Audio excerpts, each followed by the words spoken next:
మళ్ళీ తెలుగుదేశం అధికారంలోకి రాగానే ముందుగా అంబేద్కర్ విదేశీ విద్య పేరు మార్చేశాడు. అంబేద్కర్ గారి పేరు తీసేసి జగన్ విదేశీ విద్యను పెట్టుకున్నాడు.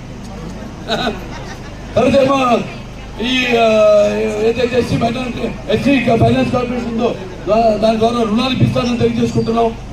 అలాగే ఈ యొక్క బెస్ట్ అవైలబుల్ స్టడీస్ అందరికీ యువతకు అందేలా చూస్తాం తప్పకుండా. అలాగే పేద రైతు కుటుంబాలకి ఎకరాలు కొనుగోలు భూమిని అందజేస్తామని తెలియజేసుకుంటున్నాను.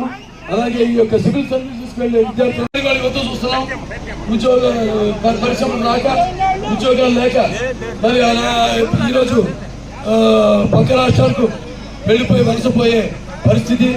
పక్క రాష్ట్రాలకే కాకుండా ఇప్పుడు ఈ యొక్క గంజాయి అలాగే ట్రక్కర్కి బానిసలు చేసే వాడికి ఇచ్చిన మాటను తప్పిన మోసగాడు ఈ జగన్. కూడా చెప్పాను,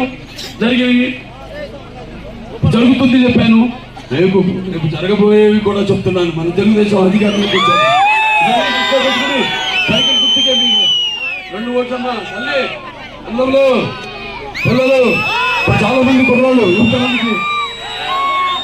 యువతరానికి వ్యతిరేకంగా అవతరానికి నాయకులు, భావితరాలకు భారతదేశపు మహాశక్తి అయిన యువకులు చాలా మందికి మీలో మొదటిసారి ఇప్పుడు ఓటు వేసే హక్కు వచ్చింది. సో మీ యొక్క స్వలాభాల కోసం, మీ యొక్క స్వార్థాల కోసం దాన్ని వినియోగించకుండా ఇదే ఉత్సాహంతో ఈ యొక్క ప్రజాస్వామ్యాన్ని నడిపించవలసిందిగా మిమ్మల్ని అందరినీ ప్రాధాయపడుతూ మీ అందరికీ ప్రాధాయపడుతూ నేను సెలవు తీసుకుంటున్నాను. జై తెలుగుదేశం, జై తెలుగుదేశం, జై తెలుగుదేశం.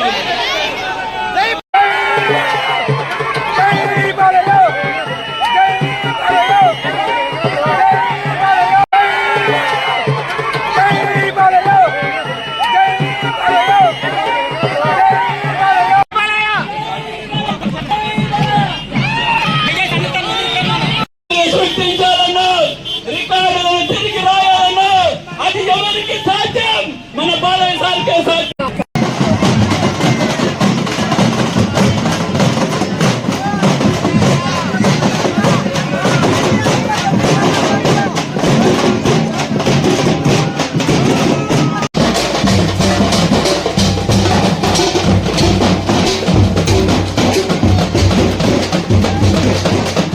నాయన ఈ ప్రజలకు నేనేమి చర్యలు తీసుకోగలను అని మగధలేని మహారాజుగా వెలుగొందుతున్న రోజుల్లో అందుకే ఆయన అందరి గుండెల్లో మెండుగా అండగా ఉంటారని చెప్పి ఆలోచన.